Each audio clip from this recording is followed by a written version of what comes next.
Halo, kita jumpa lagi setelah sekian lama kita tidak bertemu, tidak on air gitu. Dan kali ini alhamdulillah kita sudah bersama-sama dengan salah satu dosen Akademi Akuntansi YKBN, Bapak Kris Miaji, yang ini masih anget nih, kalau saya pegang tangannya masih anget sebagai profesor ya. Jadi alhamdulillah pada 1 Desember yang lalu itu SK Guru Besar Pak Kris ini sudah turun ya. Meskipun baru muncul ke permukaan itu kalau nggak salah sekitar akhir Desember. Tapi setelah kita cek itu ternyata SK Guru Besar Pak Kris ini diterbitkan pada tanggal 1 Desember ya. Guru besar itu mungkin ada di antara kita yang belum mengenal apa itu profesor lah ya. Guru besar itu jabatan tertinggi di bidang di karir kedosenan yang istilah umumnya itu profesor. Jadi Pak Kris sekarang sudah menjadi Profesor Dr. Kris Miaji MSc Akuntan CA. Kita doakan semoga turunnya SK Guru Besar untuk Pak Kris ini membawa berkah, utamanya bagi Pak Kris dan juga bagi Politeknik YKBN. Amin, amin. Oh, ini saya tiba-tiba bicara Politeknik. Jadi bagi alumni utamanya juga siapapun yang dulu mengenal Akademi Akuntansi YKBN, nah per 1 Desember 2021 itu sudah diizinkan atau sudah mendapatkan izin untuk berubah bentuk menjadi Politeknik YKBN. Ya, jadi tanggal yang sama. Tanggalnya yang sama. Jadi ini Akademi Akuntansi YKBN ini pada bulan Desember, awal Desember itu mendapatkan 2 berkah. Yang pertama berkah izin berubah bentuk menjadi Politeknik YKBN, dan yang kedua berkah mendapatkan 1 guru besar Pak Kris Miaji yang tanggal SK-nya sama-sama tanggal 1 Desember ya. Saya ingin Pak Kris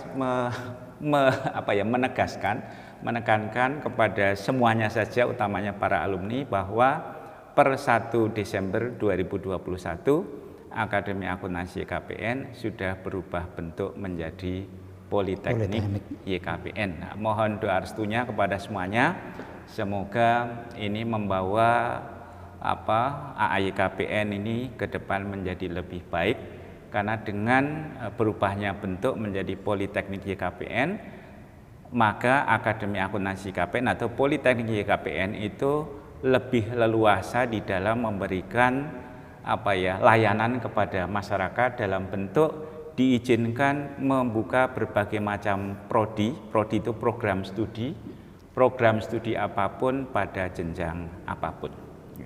Tapi kita kali ini tidak akan cerita tentang Politeknik, karena ini cerita kita sedang Pak Kris ini yang sudah menjadi profesor ini per 1 Desember. Ya, harapan kita sih Pak Kris ini akan menjadi contoh yang bagus lah untuk dosen-dosen muda YKBN ya, generasi berikutnya, untuk segera mengurus jabatan akademik ya, sampai ke level profesor. Sudah barang tentu harus dokter dulu baru bisa profesor. Kalau dulu itu tidak harus dokter ya Pak Kris, tapi kalau sekarang harus dokter, harus S3. Harus S3.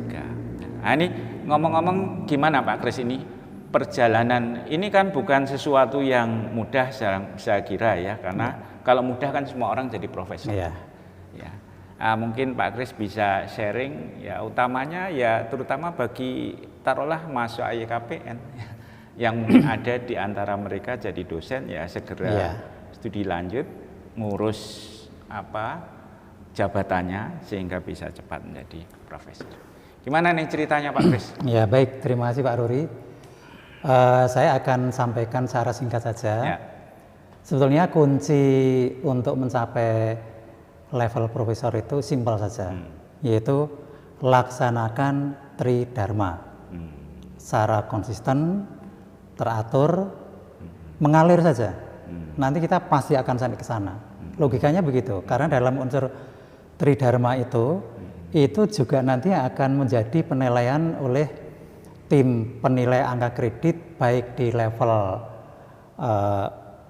kita, ya, universitas atau politeknik, di level LLDikti maupun di pusat, di sekarang Kemendikbud ya, di Kemendikbud. Jadi ada 3 kali penilaian di politeknik sendiri, kemudian di LLDikti dan di pusat Kemendikbud.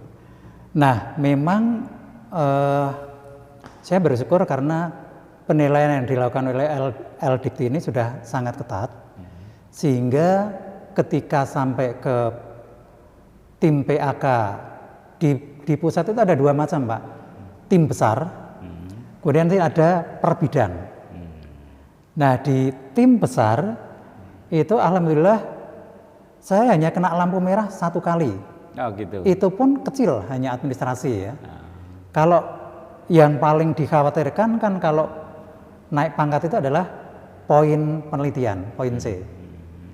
Kemudian khususnya di level guru besar itu ada syarat khusus, yaitu punya publikasi di jurnal internasional berreputasi sebagai penulis pertama. Itu pun jurnal semacam itu juga ada klasifikasinya.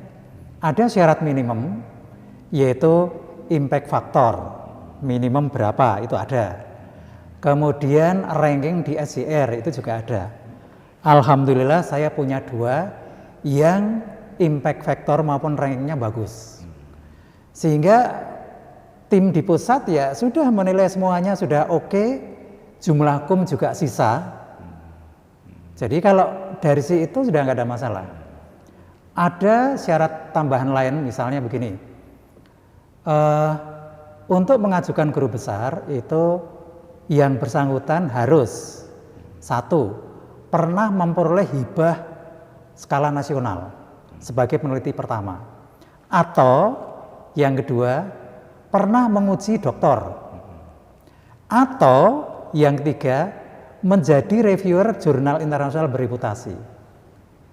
Nah, ini kata sambungnya atau, sehingga cukup salah satu dari ketiga atau ini, karena kita memang politeknik ya, kalau dulu kan AA gitu. Jelas kita tidak punya program S3 sehingga tidak punya kesempatan nguji. Sehingga yang saya punya hanya yang pertama ini, pernah memperoleh hibah skala nasional sebagai peneliti pertama dan pernah mereview jurnal internasional berreputasi. Nah, tambahan syaratnya itu. Kemudian kalau untuk kum alhamdulillah juga mencukupi, sehingga sekali lagi kata kuncinya pertama tadi menjalankan tridharma, setelah itu well prepared. Saya yakin kalau well prepared itu nggak ada masalah. Ya. Jadi lampu merah saya kemarin hanya administrasi aja. Ya, ya. Itu pun di regulasi itu nggak ada. Misalnya untuk jurnal nasional tidak perlu diuji Turnitin, jurnal nasional. Ya. Itu diaturan seperti itu. Tapi ternyata saya diminta melengkapi uji Turnitin, gegara mayoritas artikel saya meskipun nasional berbahasa Inggris gitu loh. Jadi mereka mengatakan semua artikel berbahasa Inggris harus diuji Turnitin, uji kesamaan gitu ya. Dan itu memang sudah saya siapkan sebelumnya, sehingga begitu diminta langsung kita berikan. Kemudian syarat hal kedua yang harus diperbaiki waktu itu untuk proceeding itu kan karena kita menyampaikan secara oral di call for paper ya. Itu kita juga harus menyertakan sertifikat. Nah, itu di aturan nggak ada itu. Tapi karena diminta dan alhamdulillah kita juga sudah siapkan, ya dengan mudah kita siapkan. Kemudian satu lagi ini yang membuat bingung Pak Rahman LLDikti, yaitu surat Senat itu harus direvisi. Kata-katanya begini, surat ajuan tidak sesuai dengan SK lektor kepala. Jadi di situ intinya yang disuruh ngubah SK lektor kepala. Nah, kita kan juga berpikir ini kan sudah jadi gitu. Nah, sehingga lalu kita simpulkan, oke, kalau begitu yang diubah adalah SK dari Senat saja. Nah, setelah kita sampaikan, ya sudah, dinilai, kita tinggal nunggu saatnya saja. Ya, sebenarnya perjalanannya itu relatif lancar. Kuncinya memang terutama untuk adik-adik dosen muda ya, itu laksanakan tridharma secara seksama sesuai dengan aturan. Kemudian pokoknya semua aturan kita ikuti. Kemudian well prepared, itu aja. Ya. Nah, itu secara singkat itu. Kalau zaman dulu memang di lingkungan kita kebetulan kurang terlalu memperhatikan itu ya. Jadi kita sibuk dengan mengajar, sibuk dengan ngamen, sibuk dengan pekerjaan ini itu. Sehingga memang ya dari si regulasi pun juga kita tidak terlalu dikejar-kejar sehingga mayoritas dosen-dosen senior itu santai-santai saja gitu. Tapi kalau sekarang adik-adik dosen muda itu diuntungkan dengan adanya ketentuan BKD yang mewajibkan setiap semester punya publikasi. Apapun itu, dimanapun itu, yang penting punya publikasi dari hasil riset. Nah, itu mau tidak mau kan memaksa dosen untuk melakukan publikasi, Pak. Sehingga otomatis itu juga nabung. Dan yang kedua sudah ada sister. Sister itu tempat kita untuk nabung semua aktivitas kedosenan yang kita lakukan, mulai dari pengajaran, penelitian. Kalau kita pendidikan misalnya ke S2, S3 itu juga masuk semua. Kemudian aktivitas pengabdian masyarakat, aktivitas penunjang, semuanya kita tampung di sister. Dan nanti tiap semester itu kita tarik untuk kita laporkan dalam BKD. Nah, sudah tersedia sistem, sudah tersedia aturan untuk dosen-dosen muda yang sekarang ya kalau menurut saya tinggal menjalani saja. Itu insya Allah nanti saatnya akan tiba mau naik pangkat ke level mana tinggal disiapkan itu aja. Gitu Pak Ruri. Jadi gitu ya. Jadi sebenarnya simpel ya, tinggal jalankan tridharma perguruan tinggi dengan benar, diadministrasikan dengan tertib. Kalau sekarang dibantu dengan tadi sister BKD yang sudah online, otomatis KUM itu akan terkumpul di situ secara otomatis. Tidak hanya sekedar penelitian, tapi juga pengajaran sudah terkumpul di situ. Sehingga nanti saatnya mengajukan kenaikan pangkat sudah ada menunya menunya PAK, tinggal tarik saja datanya itu. Nah, kemudian juga kita mencermati jika ada perubahan-perubahan regulasi. Pokoknya kita ikuti semua aturan. Jadi lah. Nah, ini alhamdulillah di Politeknik YKPN itu jumlah dosen muda kan sekarang sedang menempuh program doktor ya. Kita doakan semoga segera selesai mereka itu. Nah, kemudian sambil studi lanjut kan tentunya sudah bisa mulai mengumpulkan itu ya. Kemudian yang sudah doktor ini beberapa dosen, semoga ya bisa menjalani semua itu tridharma perguruan tinggi dengan tertib, dengan baik, terdokumentasikan secara lengkap, sistematis, sehingga ya kita doakan bisa segera menyusul ini Pak Kris. Amin. Gitu ya Pak Kris ya.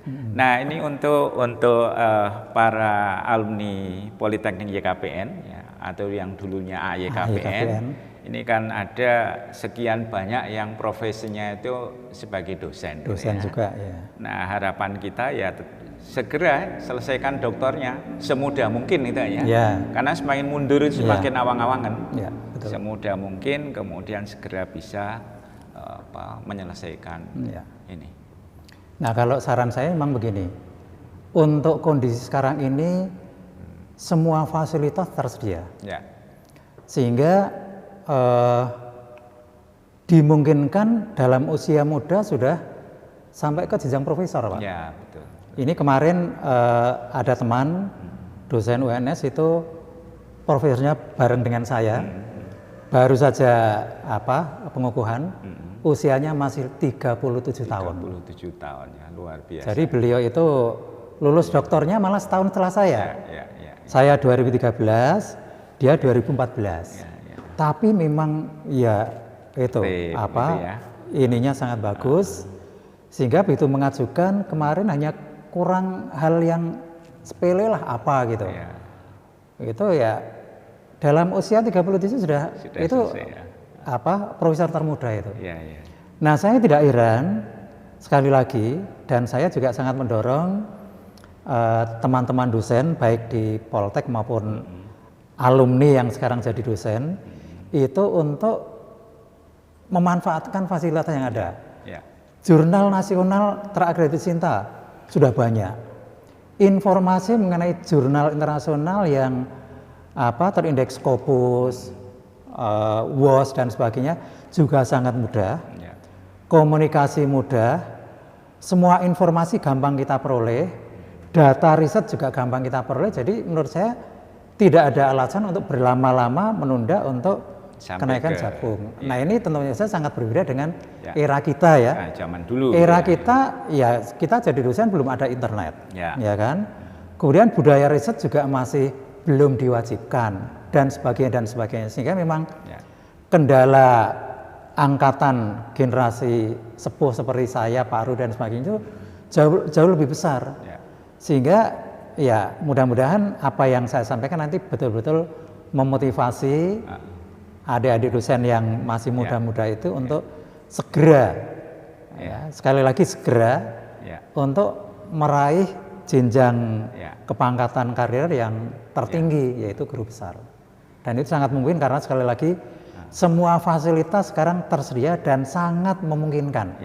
Sehingga kalau tidak segera ke sana itu ya berarti ada something lah itu. Ada sesuatu ya. Nah, saya kira itu Pak Ruri untuk memotivasi adik-adik yang. Semoga inilah harapan kita, apa yang dicapai oleh Pak Kris ini benar-benar bisa menginspirasi, memotivasi dosen-dosen yang masih muda, yang peluang untuk sampai ke profesor itu sangat terbuka. Oleh Pak Kris itu sangat terbuka. Tadi Pak Kris juga mengatakan sebenarnya kalau semuanya dijalankan dengan tertib itu sangat dimungkinkan di usia yang masih sangat muda sudah profesor. Saya ingat Pak Kris, salah satu alumni kita, Bu Intias yang di Satya Wacana itu kan ya. UKSW ya. Nah, ini barangkali Bu Intias lihat nih, kita bersyukur Pak Kris sudah menyusul sebagai profesor. Bu Intias saya kira dulu mencapai itu juga di usia yang masih muda dan semuanya berjalan dengan lancar, sukses. Bu Intias itu alumni Akademi Akuntansi KPN yang sekarang Politeknik KPN angkatan kalau nggak salah 95. Ya, begitu selesai doktor nggak berapa lama bisa mencapai profesor. Saya kira gitu ya Pak Kris ya. Iya Pak Ruri. Selamat sukses loh Pak Kris. Amin, terima kasih. Jadi sekali lagi harapan kita Pak Kris ini benar-benar bisa menginspirasi, terutama yang muda-muda, yang sudah merasa agak senior itu mau mengejar juga oke, gitu ya. Ya, monggo. Semuanya kita sepanjang masih ada waktu untuk menyelesaikan dokter, dihitung-hitung masih ada waktu untuk menyelesaikan semuanya. Ya muda itu saya kira 50 lah masih muda, masih mungkin masih sangat mungkin itu. 50 ya. Kalau masih 50 itu ambil S3 4 tahun maksimum selesai. Kemudian nanti setiap 2 tahun naik jenjang ini masih sangat mengejar itu. Masih sangat dari si kalkulasi Pak ya. Itu masih sangat mungkin itu. Ya oke, semoga yang di seputaran angka 50 bisa segera termotivasi untuk menyelesaikan doktornya, kemudian menyelesaikan segala sesuatunya, kemudian nyusul Pak Kris gitu ya Pak Kris. Iya, saya pun kan doktor itu juga di bulan Desember usia 52 sudah. 52 sudah selesai ya. 52 selesai doktor. Kemudian saya memang waktu itu hanya kalau bisa mentoknya 60 harus sudah profesor gitu. Betul. Nah kemudian dari LLDT sendiri kan juga mendata itu, Iya. apalagi pas eranya Pak Didi didata, dimotivasi, ayo monggo ngurus ini gitu. Ya alhamdulillah saya juga bersyukur di waktu itu oleh Pak Budi ditugasi untuk pegang P3M, Ya, ya. sehingga itu juga memaksa saya untuk menjadi contoh Pak. Ya, ya. Karena kalau saya di situ lalu riset saya hanya sedikit kan juga yang lain nggak mungkin iya, mau saya arahkan itu. Jadi untuk memberikan contoh kan saya juga harus banyak riset. Nah itu juga faktor yang mendorong saya segera bisa mengumpulkan KUM yang banyak, kemudian bisa publish di jurnal yang bereputasi, sehingga memang tepat waktu. Pas usia saya 60 ya. Jadi kelulusan doktor saya dengan profesor itu sama di bulan Desember. Bulan Desember ya. Pas ulang tahun saya, Pak. Ini bulan berkah. Bulan berkah, alhamdulillah ya. Tapi untuk yang sudah taruhlah mendekati 60, kalaupun nggak mimpi profesor ya semoga penelitiannya tetap bisa jalan dengan baik. Pasti bisa. Karena sekarang. itu kan salah satu tugas di BKD, beban Ya, kerja betul. dosen. Ya semoga bisa menjadi amal bakti kita lah. Ya, Untuk sudah barang tentu karena kita di bidang pendidikan untuk memastikan peningkatan kualitas pendidikan kita. Ya. Gitu ya Pak Kris ya. Ya, baik, terima kasih. Terima kasih teman-teman semuanya, para alumni semuanya ya. Sukses untuk Poltek IKPN. Ya, terima kasih. Sukses sampai jumpa ya. Ya. Terima kasih Pak Kris. Ya, sama-sama Pak.